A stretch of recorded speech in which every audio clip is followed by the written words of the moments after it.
All right, so we'll start with this. So over at Beth Israel, what is the arrow pointing to here?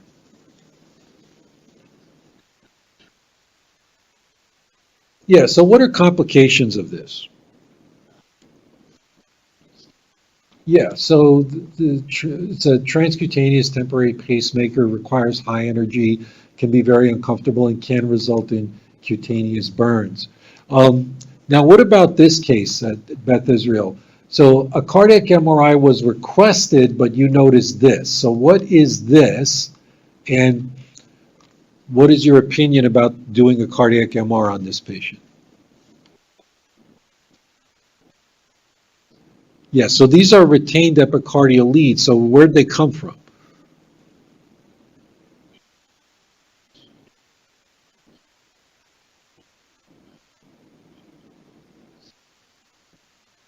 Okay. And so what are you going to do about the MR? Well, actually, no, these are not a contraindication to MR. So these are retained epicardial leads. What happens is that when patients have cardiac surgery, these these are placed here and then they come out through the skin. And when the patient goes to the ICU, if the patient needs defibrillation, then they can use these leads for direct defibrillation. What happens is when the patient is ready to leave the ICU, they can pull the leads out or they cut the leads at the chest wall. And so this portion of it is retained. And if you look for these, they're quite common to see these on these chest radiographs on patients who've had cardiac surgery. So these are not a contraindication to cardiac MR, all right? So patient can still have, or any kind of MR, patient can still have MR even if they have these retained leads, okay? Um, this is in children, if they require pacemakers, they will put it in a subxiphoid location because as the child grows, they will outgrow the leads. So this way, then they can manage the growth of the child in addition to the pacemaker. So let's talk about pacemakers now. Okay. So when we're dealing with so here's a single lead pacemaker. So the lead will be in the right ventricle. So you want the tip to be medial to the right ventricular apex, and on the lateral view, we'll see it overlying the apex of the right ventricle. Okay, so that's the normal appearance of a single lead pacemaker. So here's a dual lead pacemaker. The arrow here is pointing to the right atrial lead. Lamb, is that lead misplaced? Where is that lead? Why is it curling up like this? Is that intentional or is that a mistake?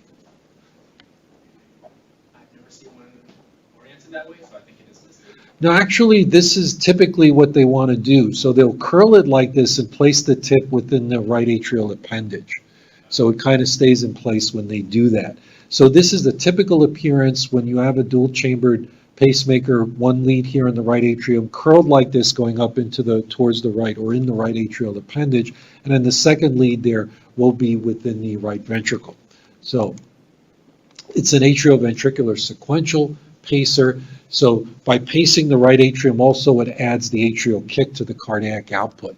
So that's the advantage of a dual lead or dual chamber pacemaker like this as opposed to a single chamber pacemaker. So over at Beth Israel, usually pacemakers are placed on the left side. Why is this pacemaker on the right side?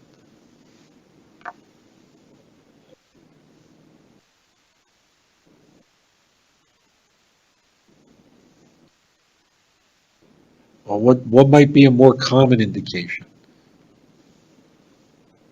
Why are pacemakers usually placed on the left side in most cases?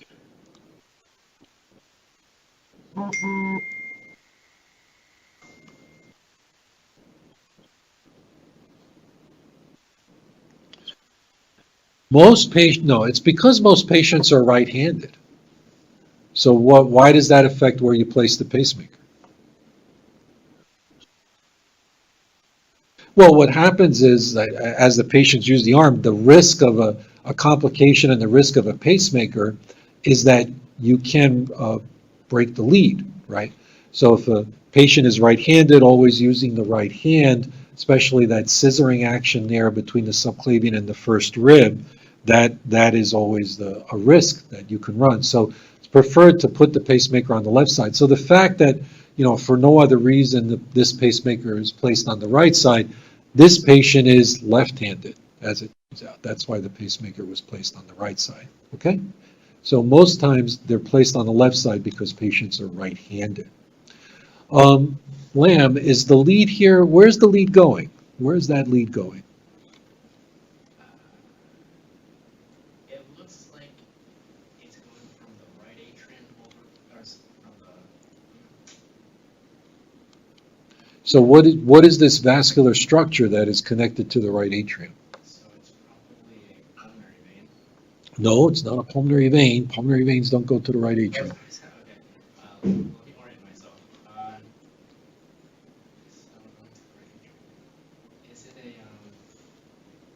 Is it a septal defect? Nope. You guys at Beth Israel, where's this going? It's going into the coronary sinus, right? And this is intentional, okay? So they will place a pacemaker through the coronary sinus for pacing of the left ventricle. So that's the idea here. So here's a patient who has a lead in the right ventricle, and then this other lead is going through the coronary sinus. You can tell on the lateral view when it curls posteriorly like that. It's going through the coronary sinus to pace the left ventricle. So this is done in patients who might have left bundle branch block.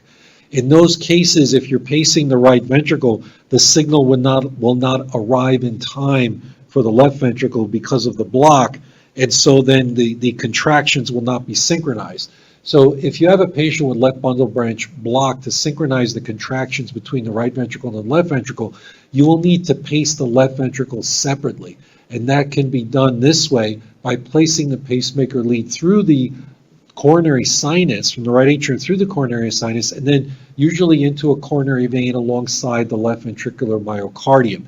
And then that allows you then to synchronize the contractions between both ventricles, okay? So you can place them within a coronary vein, a posterior interventricular vein, or the anterior interventricular vein, or any coronary vein that is accessible adjacent to the left ventricular myocardium.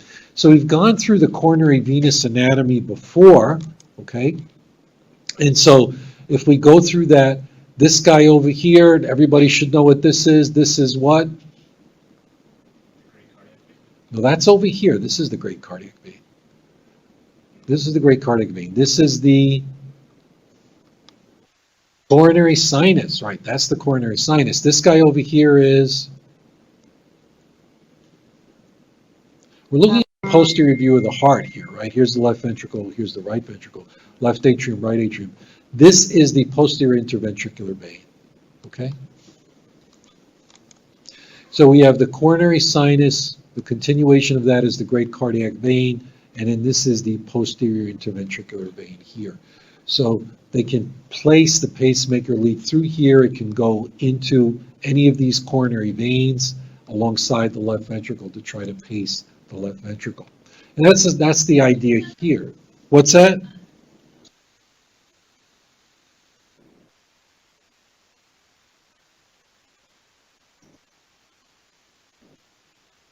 I don't have a good I don't have a good answer for you, but I would imagine that as long as they get it close to alongside the left ventricular myocardium, they're okay.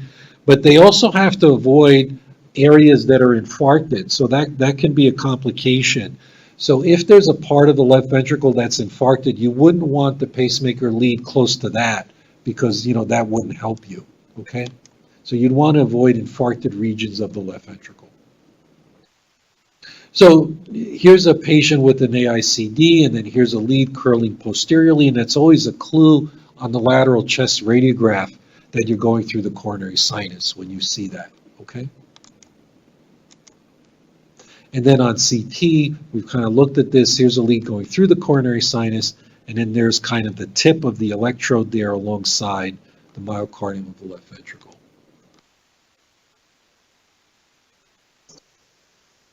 Yeah, we're gonna talk about that in a second. So here's a lead going through the coronary sinus and then into the anterior interventricular vein. right there. That's this guy. And then let's talk about this case here. So over at Beth Israel, what do you notice about this case?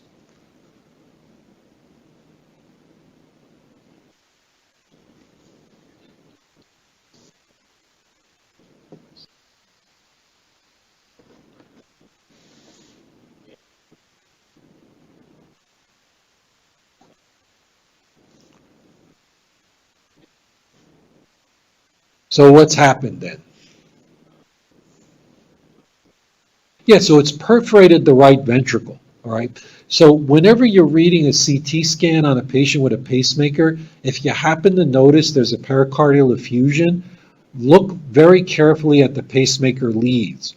The pacemaker lead, remember the right ventricular wall is very thin, so a pacemaker can erode through the right ventricular wall, and you can have a little bit of hemorrhage like this around fluid in the pericardium, and the patient can tolerate it, right, as in this case. So many times this might be picked up as a pacemaker malfunction or pericardial effusion on an echo in a patient with a pacemaker.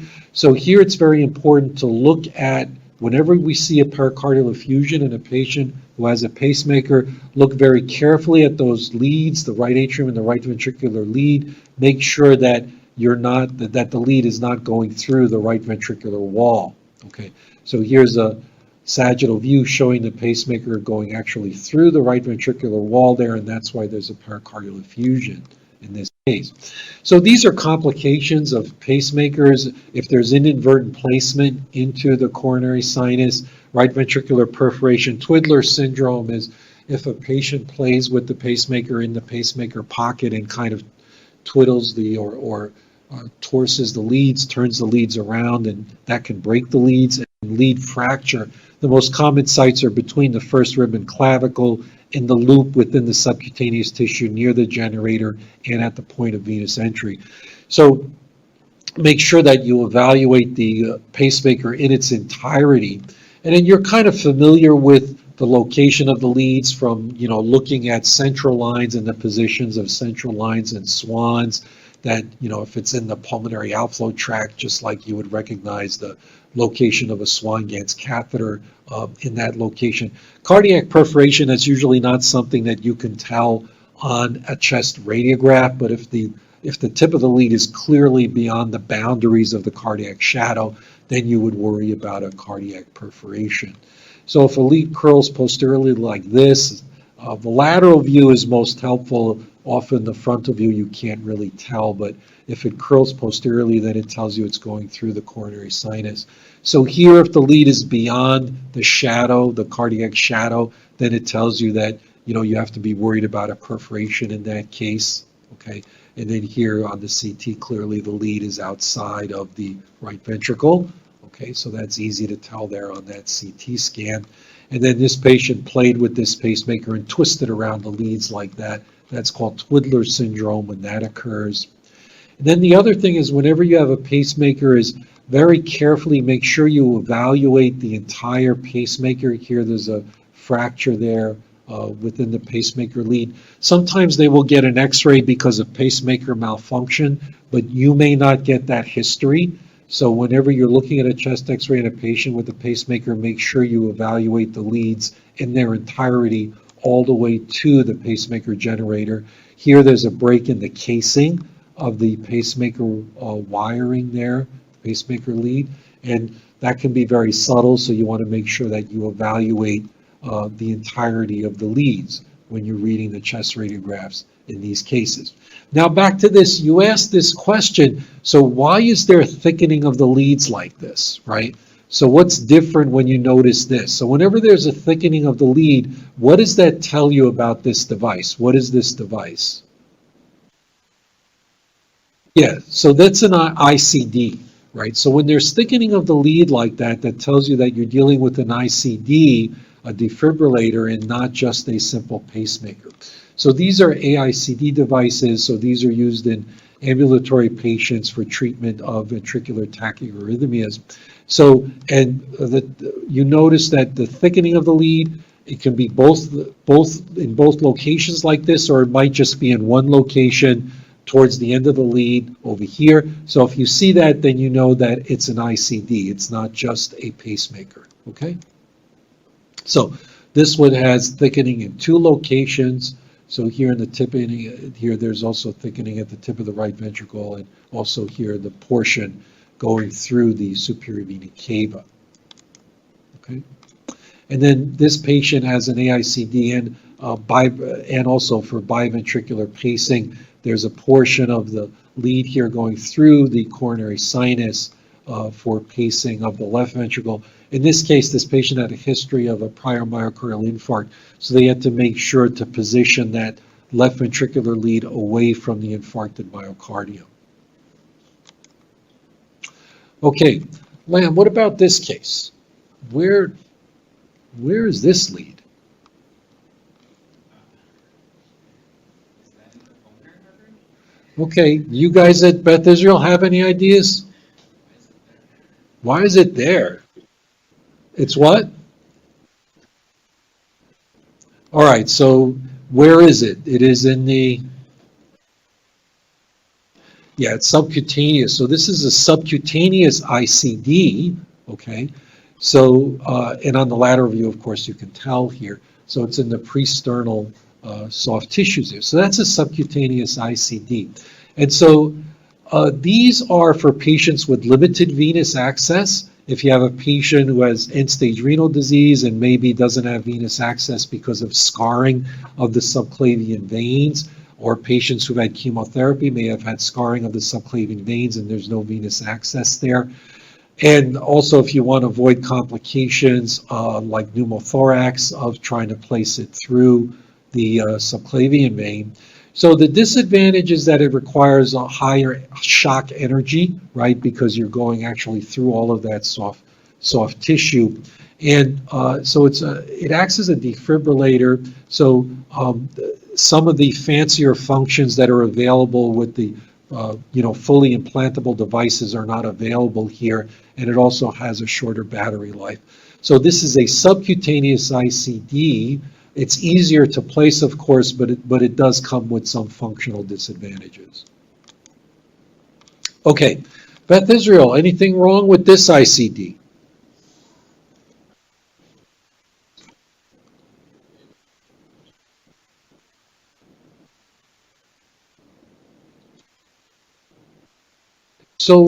So let me show you a radiograph from 11 months ago, and this is the current radiograph here on the left.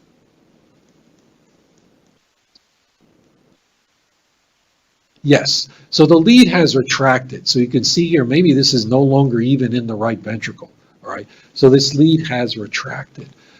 So again, it becomes more obvious when you compare to prior films. So it's important, of course, to compare with the prior films, but this should be in the apex of the ventricle, right, in the right ventricle, and it's not. So that lead is on its way out, is coming out, okay? So what about this, Beth Israel? Anything here you might be concerned about?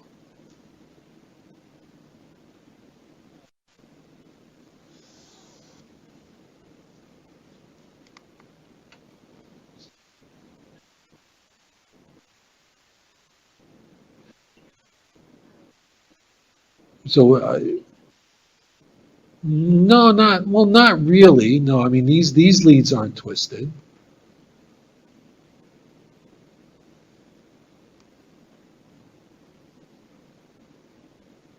Nothing.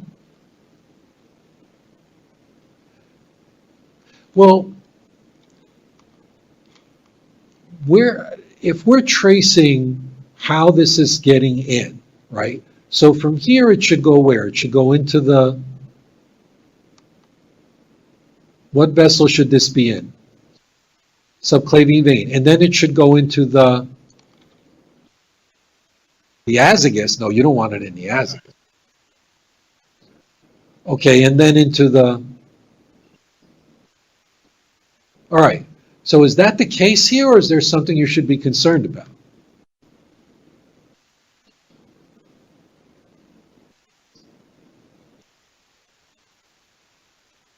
Right, it's not going across the midline, right? Because the superior vena cava is usually to the right of the trachea, right? And this thing does not seem to be going across the midline. So where do you think it is? Okay, Lamb, you think it's in the, yeah, Lamb thinks it's in the arterial system, which is actually correct. So here's an echo. This is the left ventricle.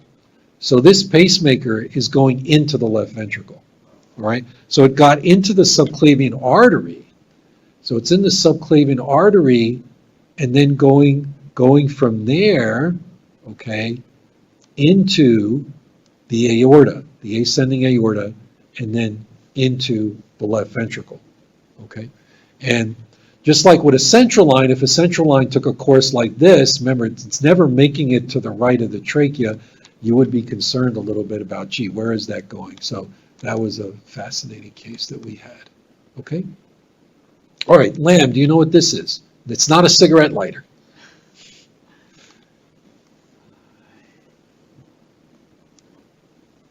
I do not. No? I would be guessing. Beth Israel? What is this? That is a loop recorder, right? So that is placed in the subcutaneous tissue for long-term arrhythmia detection, okay? Here it is in the subcutaneous tissue. And so sometimes these might be intermittent arrhythmias. So the patient would walk around with this, and the patient can also have a remote control device. When they feel the arrhythmia, they will press the button, and it takes a more detailed recording of the arrhythmia. So they can walk around with this for a year. It can record the data, and they can also upload the data without actually taking out the device even, right? So this is for long-term arrhythmia detection for intermittent arrhythmias. That's a loop recorder, okay? What about this thing? Any idea what this is? Lamb? Same thing. It kind of looks similar, right? But notice it's smaller, okay? Beth Israel, any idea what this is? A smaller loop recorder? All right. This is actually an intracardiac pacemaker. So this is placed inside the right ventricle, okay? And it's called a micro intracardiac pacemaker. These are smaller than loop recorders. They will overlie the apex of the ventricle. That's an intracardiac pacemaker, okay? It has I think the battery life might be, might be like, I'm not sure how long the battery life is on this thing, but should be quite long because you don't want to go in there trying to change the batteries. And then here's a patient with both. So here's the loop recorder and here's the intracardiac pacemaker. See, the loop recorder is a little bit larger. The pacemaker should always, of course, overlie the right ventricle, okay?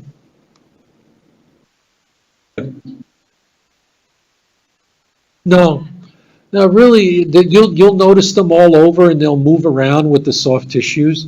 So so they'll be on the anterior left chest wall, but they can be anywhere. I mean, I've seen them up here, I've seen them down there. They can be anywhere on the left side. Okay. Okay, what is this thing? Anybody seen anything like this? No, that's not a TAVR. That is a very old type of cardiac valve replacement. Okay, so it's a ball and cage. Actually, you don't see the ball because the ball is not radio opaque, but that is a Star Edwards aortic valve. Okay, so they don't use these anymore, but we happen to have a patient who had one of these, and so that is a very old type of aortic valve replacement there. Now, there are two broad categories of prosthetic cardiac valves, all right? So what are the two broad categories of prosthetic cardiac valves, and what are the advantages and disadvantages? Okay, so, well, I mean, a biologic valve is kind of synthetic, so you mean mechanical, right? So, yeah, so you can have a tissue valve or a mechanical valve. So what's the advantages and disadvantages of each? So what's the advantage of a tissue valve as opposed to a mechanical valve? The advantage of a tissue valve is, yeah, so they do not require long-term anticoagulation, okay? A mechanical valve does require long-term anticoagulation. The disadvantage, though, of the disadvantage of a tissue valve, though, as opposed to a mechanical valve is what? Yeah, the lifespan. So they don't last as long. So mechanical valves are more durable than tissue valves, but they require permanent anticoagulation. Tissue valves are not as durable. They can break down over time, not as thrombogenic, do not require long-term anticoagulation. So these are various types of mechanical valves. The one that is commonly used is the St. Jude bileaflet valve. So that's the one that we'll talk about. For the tissue valve, the Carpenter-Edwards valve, or variants of the Carpenter-Edwards valve, are the most common valves that you will see. So the most commonly used prosthetic valves are the St. Jude valve, it's a bileaflet mechanical valve, and the Carpenter-Edwards valve. So this is the Starr-Edwards that we started off with. This is a caged ball valve, right? So these are no longer used, but quite a striking appearance if you ever see this on a radiograph. Okay, so that's a caged ball valve. There were also these floating disc valves. These are also no longer used. But this type of valve, the St. Jude mitral valve or bileaflet valve, these are the valves that are more commonly used as mechanical valves, these bileaflet valves. And when they open, you can see them as the leaflets are in profile like this when the valve is open. Okay, and so here they used to be able to look at these, or they would evaluate these under fluoroscopy, looking at it open and closed. Of course, we don't need to do that anymore. And then the tilting disc valve. So these also are no longer used. For the tissue valve, the Carpenter-Edwards tissue valve, so it's the struts of the valve that are radio-opaque, that are made of metal. The valve itself, of course, is tissue, so you're not going to see that on an X-ray. But a nice thing to remember is that the struts point in the direction of blood flow. Okay, so if you're looking at this on a radiograph and you're trying to decide if it's a mitral valve or an aortic valve, look at the struts. If you can see the struts, they will point in the direction of blood flow. So that will help you decide what's the location of the valve. Okay. Sometimes, though, that you don't have struts, you just have, or the struts are not really radio opaque, and it just looks like a ring like that. Okay. So this is a mitral valve here, porcine mitral valve, where we just see the ring. And so here we have 3 different locations for these valves. So what location is this? That's the tricuspid. Tricuspid, right? So is that a tissue or a mechanical valve? Mechanical. Well, you don't see the leaflets. Notice you don't see the leaflets? Oh, I thought the ring being radiopaque. No. No, remember the leaflets have to sit on something, right? Oh, okay. So in that Right. case, okay. So Yeah, so this is a tissue valve. What position is this? that's the mitral. That's mitral. Is that mechanical or tissue? It's fake, but I think I see mechanical. Yeah, you can see the leaflets here, so that's mechanical valve. This one is also mechanical. You can barely see the leaflets right there. What position is this? That's the aortic. That's the aortic valve, right? So that's a mechanical aortic valve. So we have a mechanical mitral valve, a mechanical aortic valve, and a tissue tricuspid valve in this case, okay? And then, so this valve over at Beth Israel, what's the location of that valve? Where is that valve? Yeah, it's in the pulmonic position. Why might this patient have a pulmonic valve replacement? What do you notice about the cardiac apex here?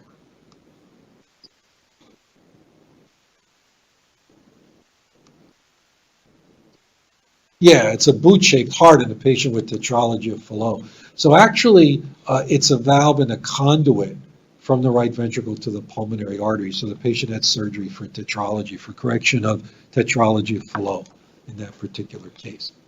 Okay, so here's an aortic valve in this case. All right, so at Beth Israel, is there a problem with this aortic valve?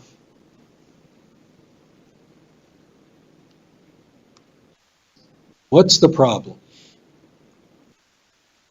So what do you think has happened here? Okay, so what do we call that? So dehiscence, right? So there's been dehiscence of the valve, and what complication does that cause?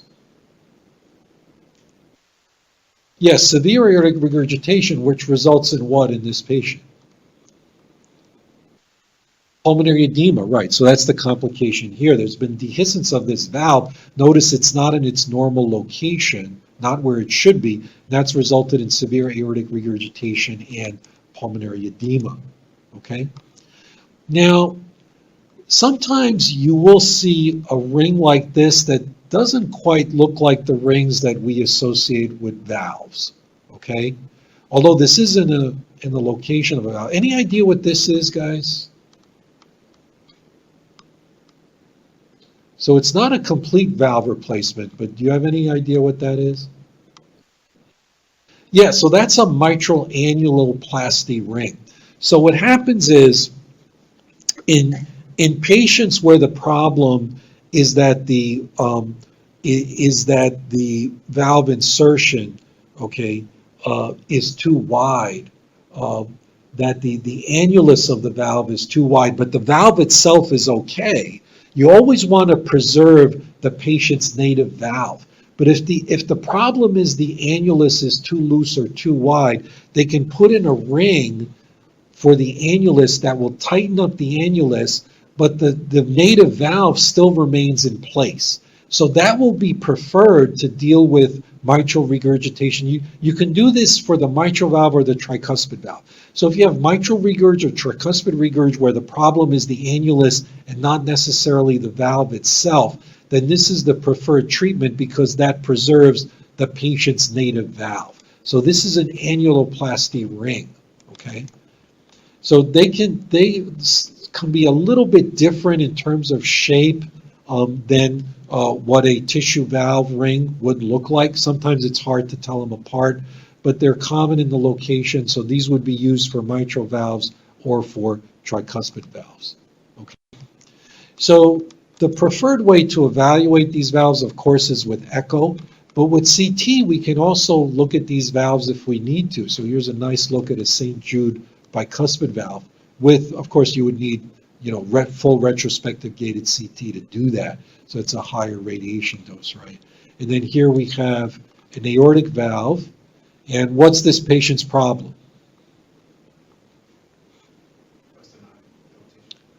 It's more than poststenotic dilatation here, right? So this is an aneurysm here. What sign is this? Tulip bulb sign. So you might suspect the patient has Marfan's, right? So it's a patient with Marfan's. Okay. And then here's an example on CT looking at a St. Jude mitral valve replacement there. So CT can be a nice way also to evaluate these valves if necessary. But again, you would need the full radiation dose, full retrospective gating to do that. Okay? All right, so any problem here? What do you notice about the aortic valve in this case? Guys at Beth Israel?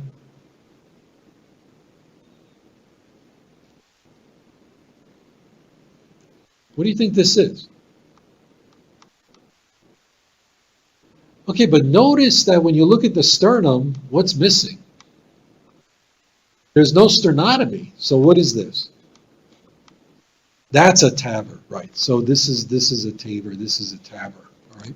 So that's what this represents. You can see it better here on the scout, okay? Looks like this little cage-like device they put in the region of the aortic valve. So that's a transcatheter aortic valve replacements. There are two types that are commonly used now. There's this core valve type and the Sabian type.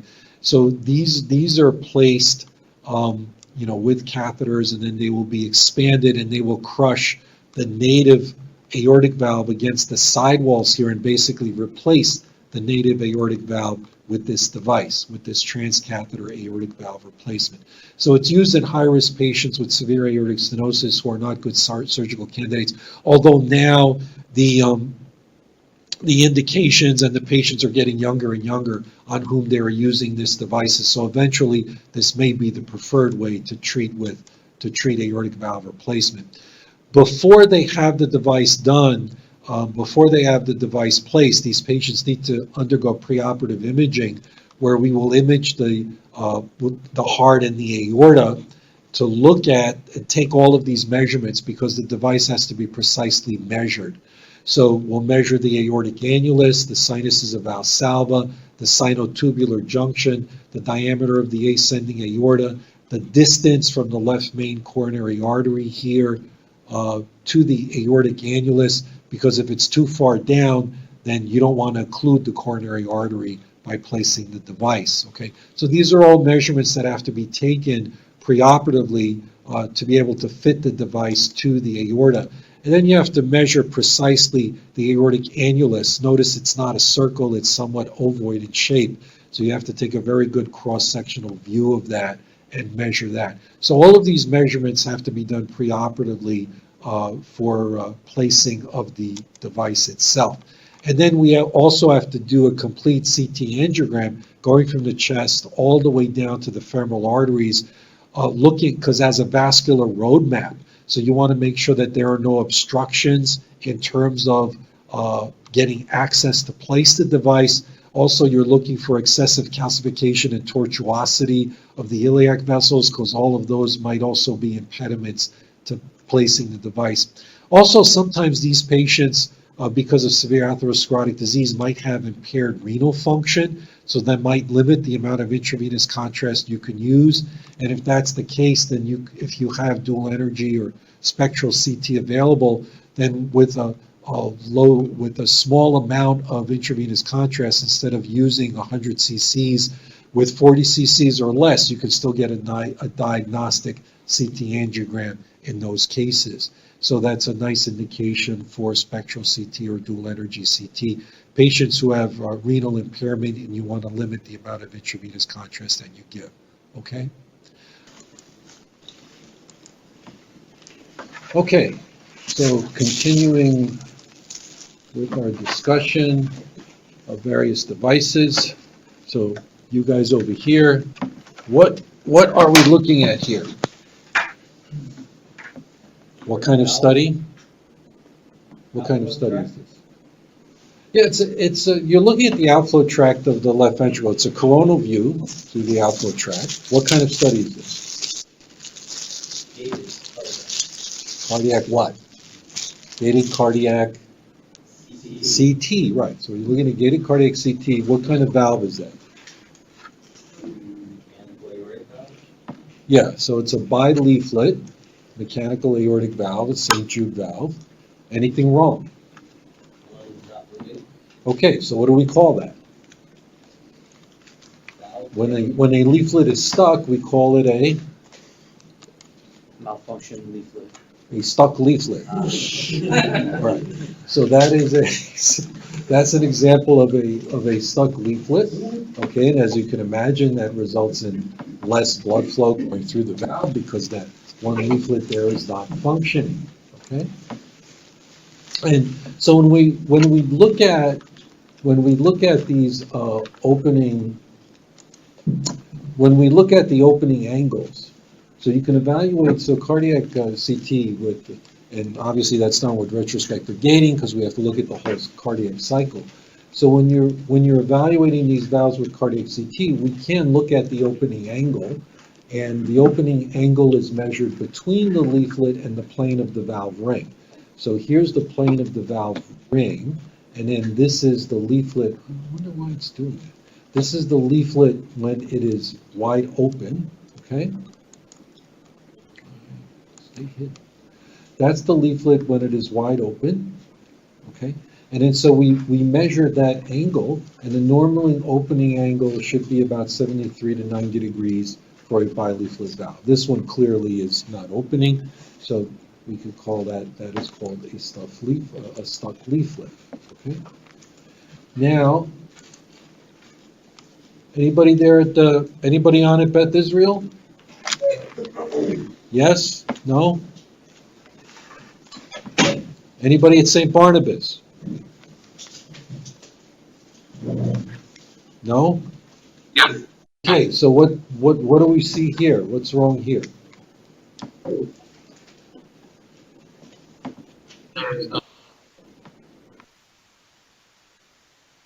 Okay, so what's the most likely thing for that to be?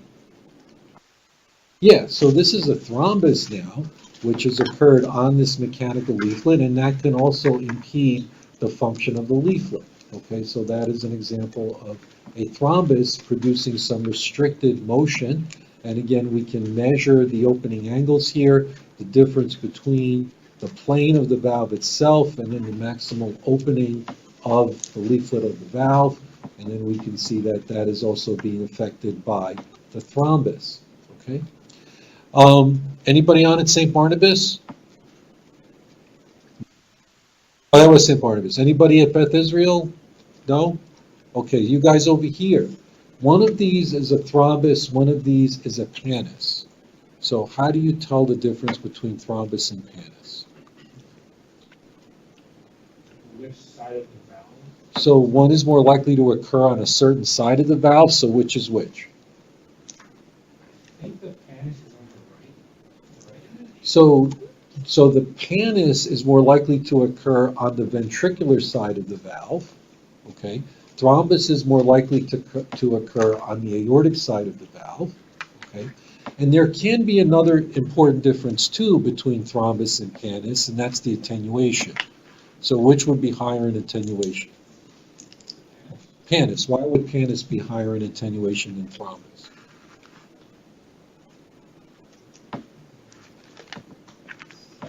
Well, because what does pannus represent? Yeah, so it enhances, right? Because we're giving contrast for these studies. So pannus is ingrowth of fibrous tissue from the myocardium onto the valve. And that can also impede the function of the valve. It tends to occur on the myocardial surface of the valve. And it tends to have higher attenuation because it can enhance. So greater than or equal to 145 Hounsfield-Jones. Thrombus occurs on the opposite side of the valve. That tends to be lower in attenuation because thrombus does not enhance. So the location and also the attenuation can help you to differentiate between pannus and thrombus, and both of these can impede the functioning of mechanical valves. Okay?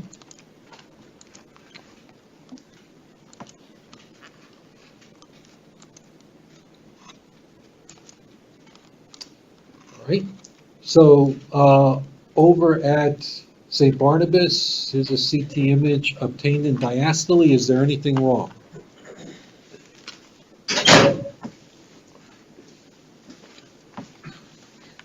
Do we see anything wrong here on this CT?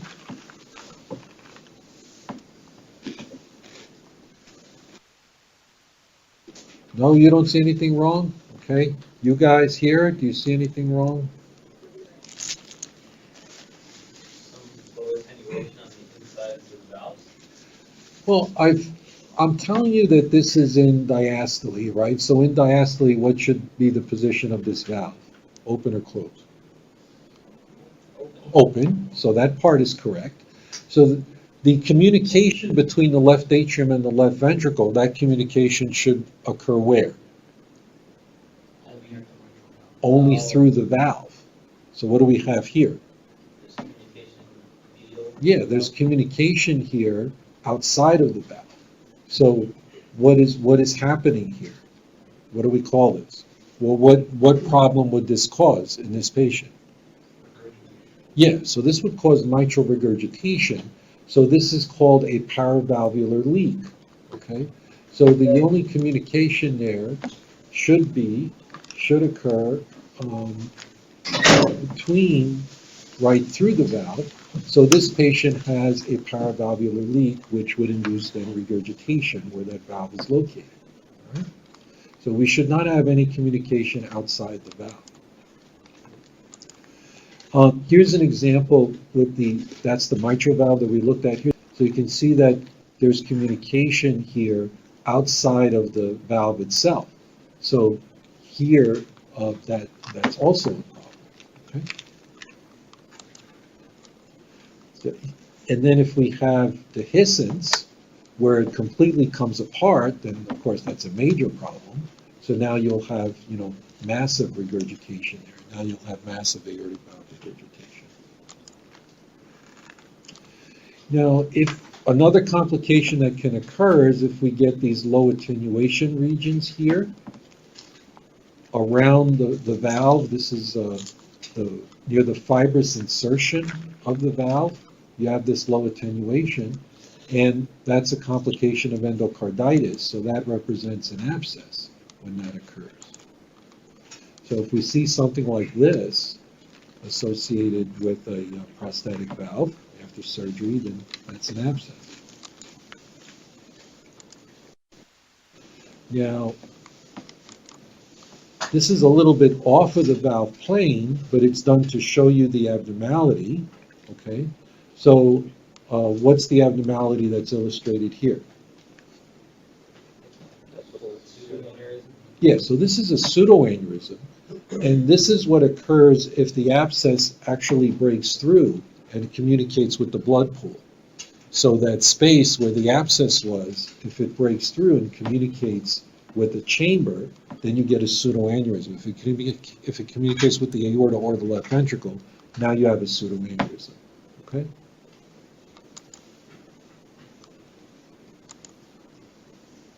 So these are examples of pseudoaneurysms here. So we just looked at this one. You can see it's during ventricular systole that's getting larger. All right? So that's usually a complication of endocarditis.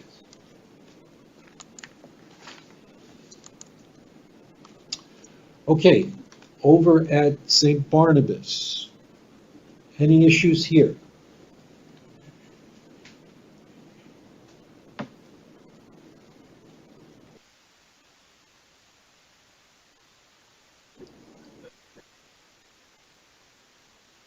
Yeah, so the last sternotomy wire here is not in line with the remainder of them, kind of looks a little bit twisted and deviated. So what would that be an indication of? Yeah, so that's an indication of sternal dehiscence. This can be a complication after surgery. So here as we're going down, looking at the wires, we come down here to the last wire, and when we get there, we see that there's a disruption in that location. You can see it here too, right? So that's a sternal dehiscence. So the cause of sternal dehiscence, if you see it, what would you be concerned about? Yeah, correct, infection, right? So you're concerned about infection. So you want to be attuned to this when you're looking at, especially on the plain film, right?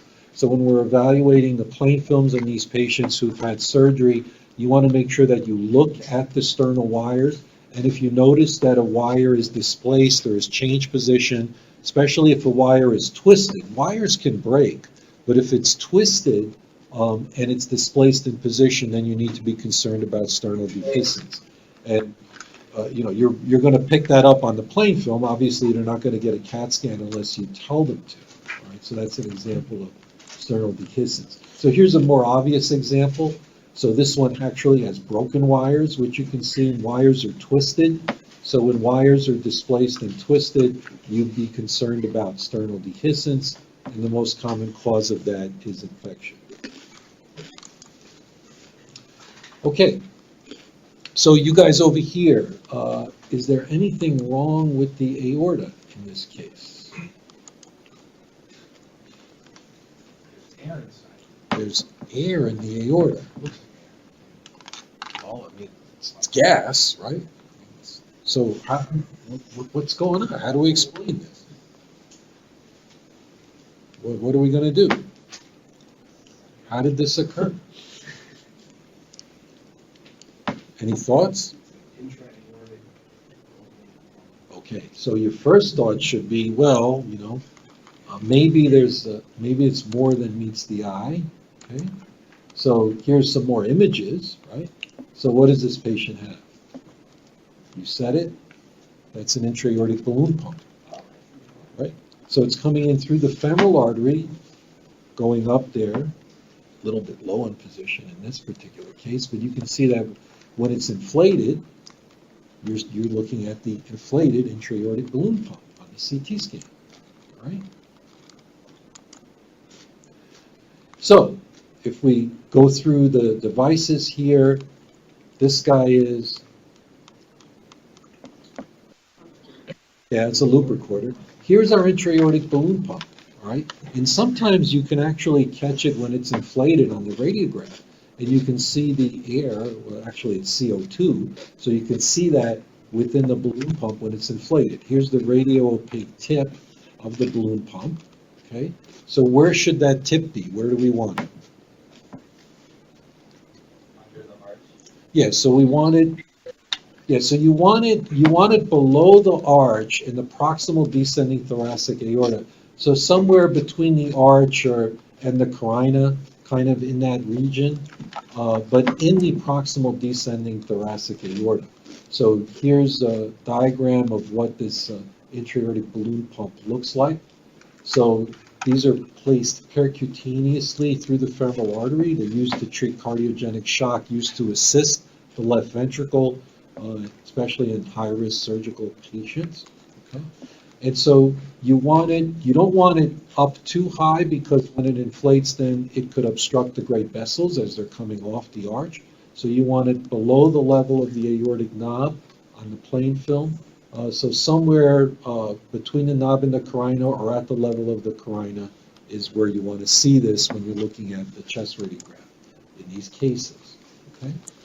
So, Then if it's too low, then it's going to occlude the yeah, that's right. If it's too low, it can occlude the renal arteries. So this is a balloon placed in the descending aorta, inflates with CO2 during diastole. So inflating it during diastole increases coronary blood flow, and because that's when you get coronary blood flow, right? Is during diastole. And then when it deflates during systole, that decreases the myocardial workload by helping, I guess, to get the blood to travel distally, to kind of suck the blood down more distally. So we've talked about the tip. You want to be able to recognize the tip and where you want that to be. Okay? So as I've said, when these are inflated, you may catch them with the CO2 within it on the plain film, and it will look lucid like that. And here's the tip. This one, see, it's inflated down here, but it's inflated near the renal arteries. So we don't want that, so it's too low. So the problem there is you would be occluding the renal arteries, so that's bad. This one is way too high, and the problem there is when it inflates, of course, you can obstruct the great vessels coming off the arch. So we don't want to see that either. Okay? Any problems with this one?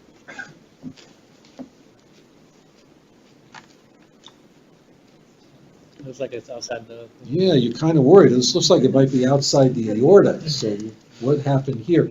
Actually, when it was placed, there was a dissection.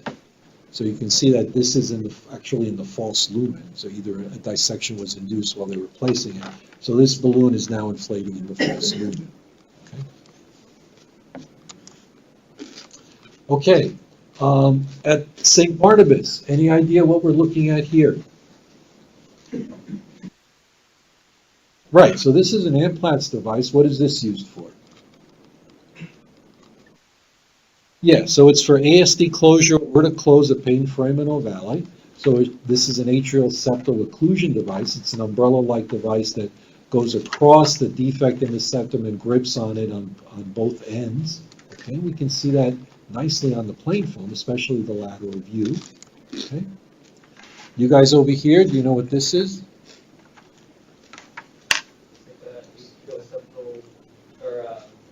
Appendage. So watch. No, it's not a Watchman.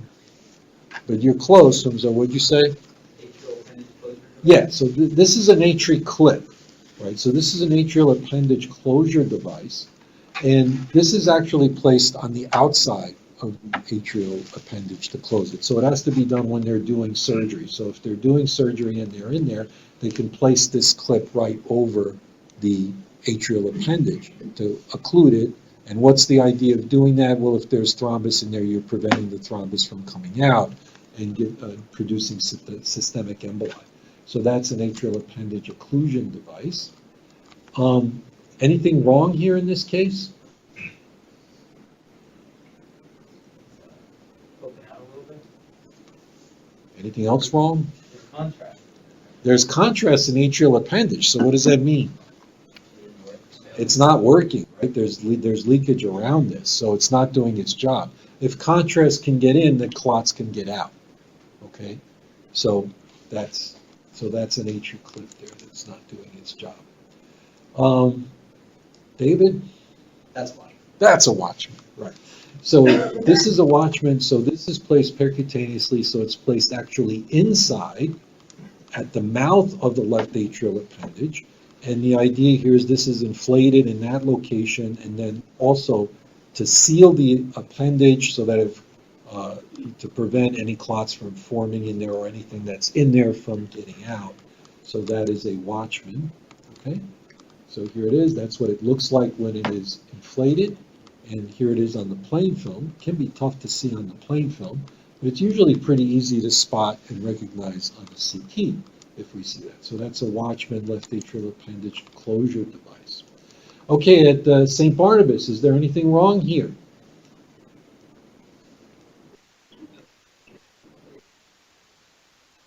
Yeah, there's leakage around the Watchman device. So again, when you have a Watchman in here, there should not be contrast going around it into the left atrial appendage. If contrast can get in, then small clots can get out. All right, so this is not completely sealing then the left atrial appendage. Okay? All right, so you guys over here, what is this thing? Yeah, so that's a swan that's actually coming in from the infravena cava approach. Now there's one other funny looking thing here. What is this guy? Mediastinal drain. No, that's not a mediastinal drain. Any idea what that is? Here, Up the aorta. here we go. Yeah, right. It's looks like it's coming up the aorta, going around, and where would the tip be then? It's not impella, right? It would be in the left ventricle. Impella? Yeah, when a resident says it is not X, it is almost always X. Right. So when you say you said it's not. Oh, an impala. yeah, okay. It is, yeah. It is an impala, Yes. right. So this is a left ventricular assist device. So how does this work? It actually sucks the blood out from the left ventricle and deposits it in the ascending aorta above the level of the aortic valve. Again, to try to assist the left ventricle in providing systemic perfusion. So that is an impala left ventricular assist device. So this hooked part is in the left ventricle, sucks the blood out from there, and deposits it in the ascending aorta where you see this part, right, above the aortic valve. Okay? Okay, at St. Barnabas, what is this? This is an LVAD, right. So this is also a left ventricular assist device. So which limb is this and which limb is this?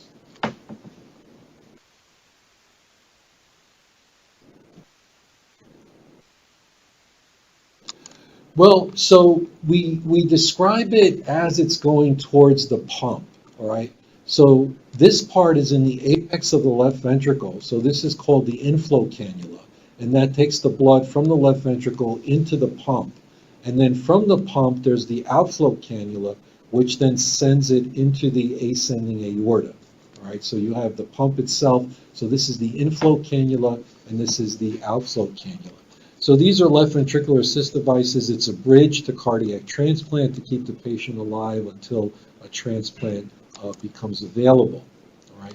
So this particular version, this is a HeartMate 2, so inflow cannula, outflow cannula. So the outflow cannula is connected by tubing, which you don't necessarily see here on the radiograph, that connects it to the ascending aorta. Okay? And then on CT, you can see that the pump is completely implanted here.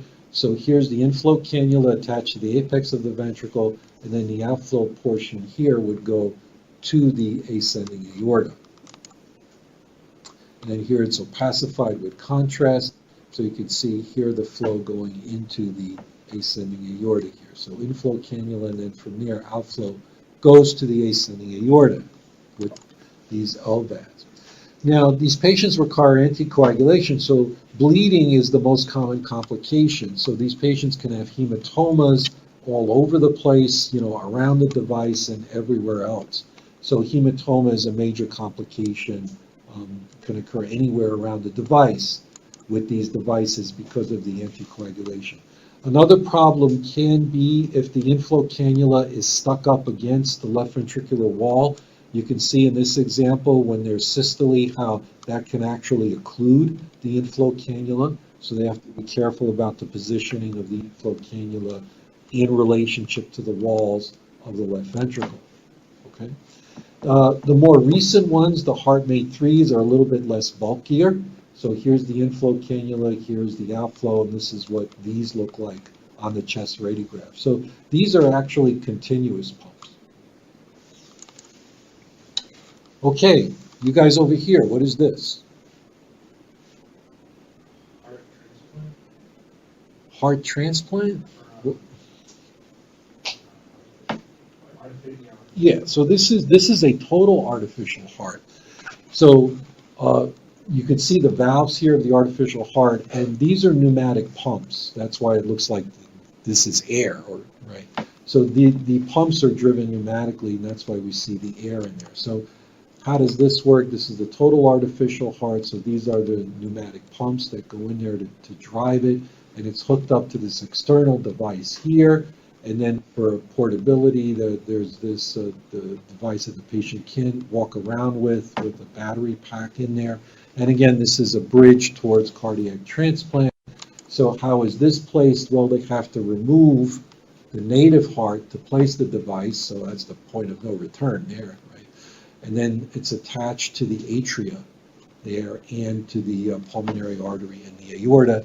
And then the drive lines here will go out, and then pumps are driven pneumatically to pump the blood through. So that's a total artificial heart. Okay? And so that's what it looks like. That's the postoperative appearance of somebody who's had a total artificial heart replacement. So you have the valves and the pneumatic driven pumps. All right, let's move on to talk about pulmonary vein ablation for atrial fibrillation. So AFib, a lot of the time, is due to ectopic beats originating in the pulmonary veins in about 90% of cases. And in 50%, the source is the left superior pulmonary vein. And this occurs because of myocardial sleeves from the left atrium that extend into the pulmonary vein.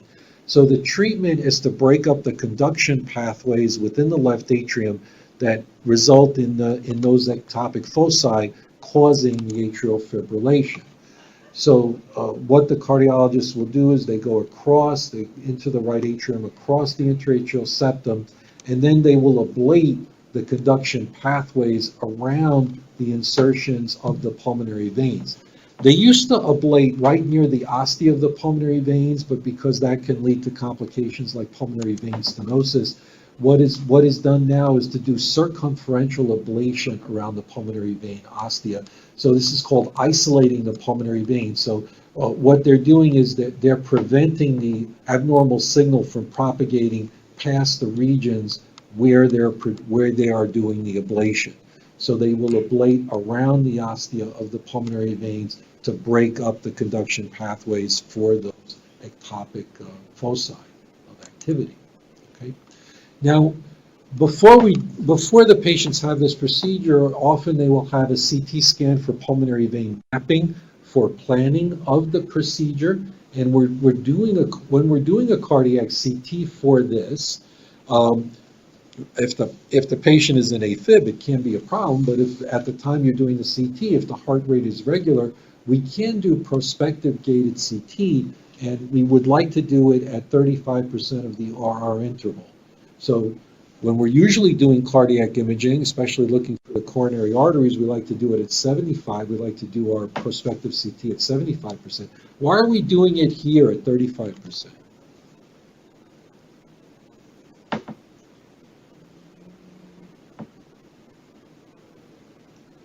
Is it trying to avoid like atrial contraction?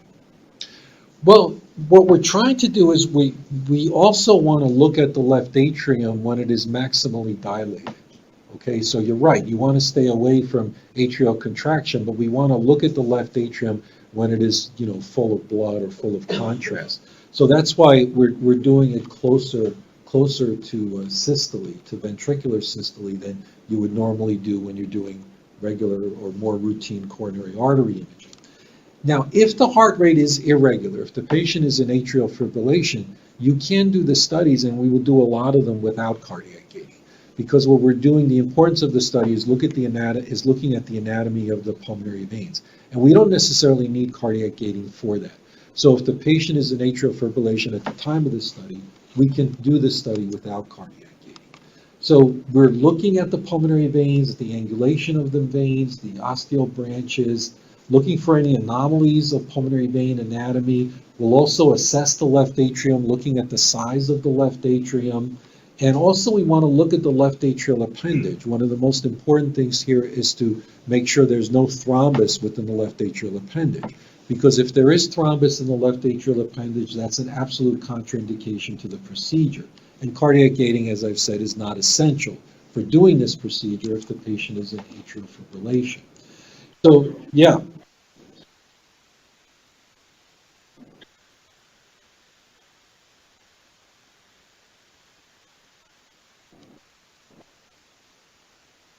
Because we want to do it when the atria is filling up, because we want to look at the volume of the left atrium. So you want to stay away from when the atrium is contracting, right? Usually in diastole, we image in ventricular diastole, and then there you're getting close to you're away from when the atria is maximally dilated. So if you want to look at the phase of the cardiac cycle where the atria is maximally dilated, you have to be closer to ventricular systole. Okay? Does that make sense?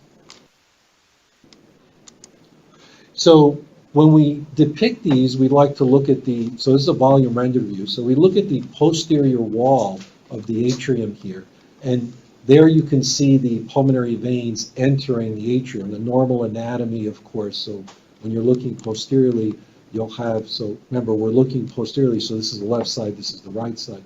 So there's the left superior pulmonary vein, left inferior, right superior, and right inferior, okay? And then you have the atrial appendage there, the left atrial appendage up there. So, you guys over here, for this particular study, is there anything unusual in this patient?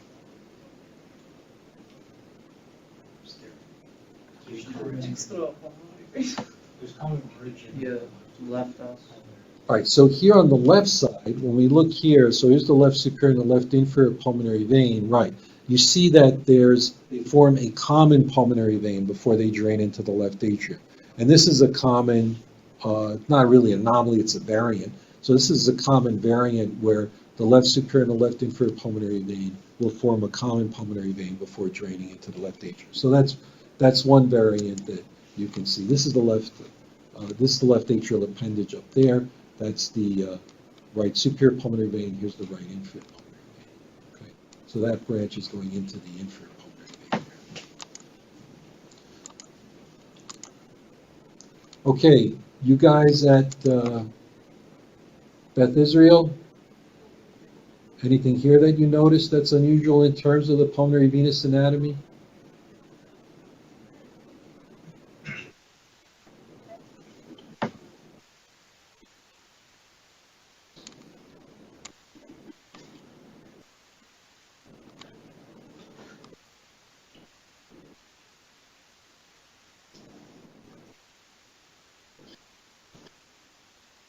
So there's this pulmonary vein that's actually coming into the roof of the left atrium. You see that? This guy over here, okay? So that's another variant. That's called a right top pulmonary vein, okay? So this drains usually the posterior segment of the right upper lobe, and so it comes down right to the top. see this guy coming in, right back there, right? So that's this guy, okay? So that's another variant that you might see coming into the top of the left atrium. So that's called a right top pulmonary vein, okay? And the normal pulmonary venous anatomy is to have 4, left superior, left inferior, right superior, right inferior. Another common variant is to have an extra vein, the right middle lobe pulmonary vein. So the most common variants are to have too many veins on the right. Remember, there are 3 lobes on the right, so that's easy to remember. So the right middle lobe pulmonary vein can be the extra vein on the right. Or to have too few veins on the left, where the left superior and the left inferior pulmonary veins form a common pulmonary vein before draining into the left atrium. So too many veins on the right, too few veins on the left. And then we talked about the top pulmonary vein that comes from the right upper lobe. Now, once you have this anatomic map, they can also, when they're doing the procedure, generate this electrical map that they can superimpose as they're looking for the ectopic foci. So they can see exactly where they are in terms of the pulmonary venous anatomy. They'll do the procedure under fluoroscopy, but they can superimpose the actual CT images onto their, onto their own data when they're doing the procedure. And we can also do endoluminal views. We can show the ostia of the vessels also. Okay. All right, so when we're doing, here's an assessment before pulmonary vein ablation for this patient. Is there anything important here that we need to notice? You guys over here? Okay, so you see that there's this low attenuation within the left atrial appendage. What makes you think it's pseudothrombus? There's a straight level, right? There's a straight level going across.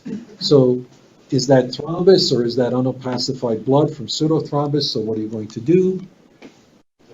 Delayed view, which is usually part of your protocol. So you have a CT that's done almost a minute after you injected the first phase, and then you see that that fills in, right? So that's pseudothrombus, that's not a real thrombus.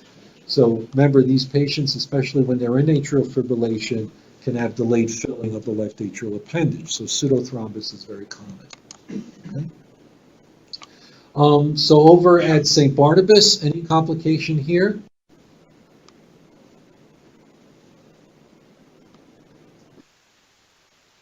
Yeah, so there's stenosis of what? What vessel? Nope, that's the left inferior pulmonary vein. So the pulmonary veins make an X, for like an X like this coming in, okay? So the ones that come in from the bottom of the X, those are the inferior pulmonary veins. Pulmonary veins that will come in from the top, those are the superior pulmonary veins, okay? So this is stenosis of the left inferior pulmonary vein. So this is a complication that can occur. It's not as frequent anymore because they don't ablate as close to the ostia as they used to. So although this can still occur, it's not as frequent as it used to be. So that's stenosis of the left inferior pulmonary vein. Here's an example of stenosis of the left superior pulmonary vein. So there you can see that.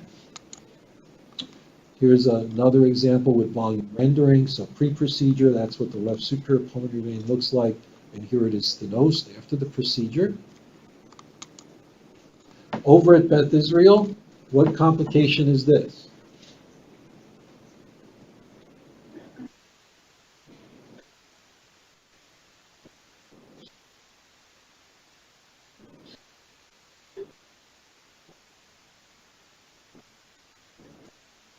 Yeah, so this is thrombosis here of the left superior pulmonary vein. And what complication has ensued from that? What are these things?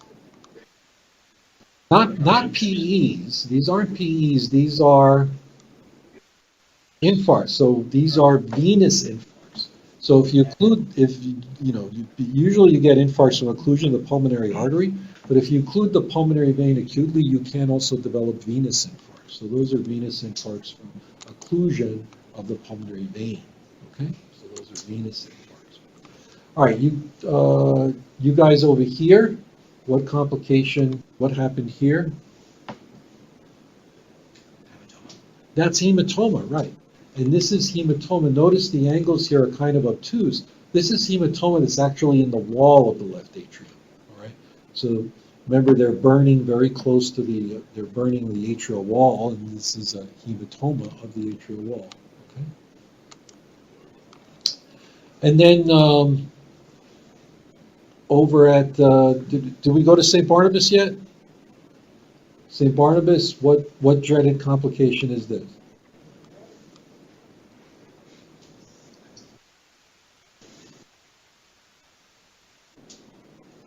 Well, it's an atrioesophageal fistula.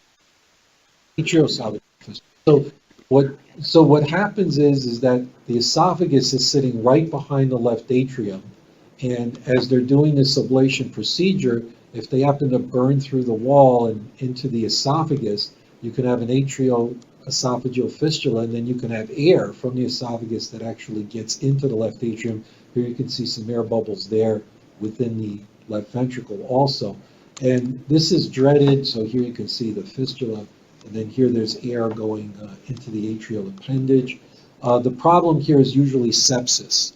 So these have a high mortality rate usually from sepsis, all right? So that's an atrioesophageal fistula, the most dreaded complication from this procedure, okay? So that's our discussion.